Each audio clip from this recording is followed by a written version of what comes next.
We have a zippered bug net.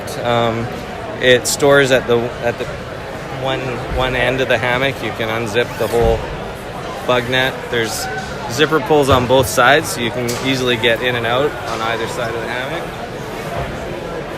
And the bug net just unzips all the way to the end where there's a stuff sack to store the hammock in.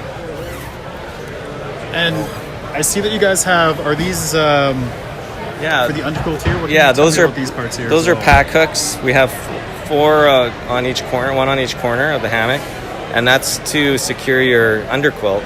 Should you choose to buy one from us, any underquilt will work, and that just helps to keep the underquilt in place once you have it set up.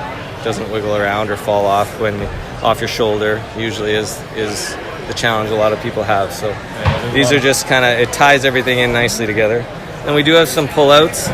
Some customers like to be able to, if their head is on this side, they like to be able to tie out this side of the hammock to be able to give your a little bit more room for your head.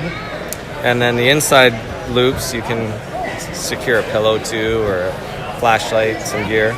We also have the Ridgeline organizer, I call it, which is 4 pockets, and then the inside you're able to store either a water bottle or maybe a book or something. Yeah, that's a handy feature. I like that.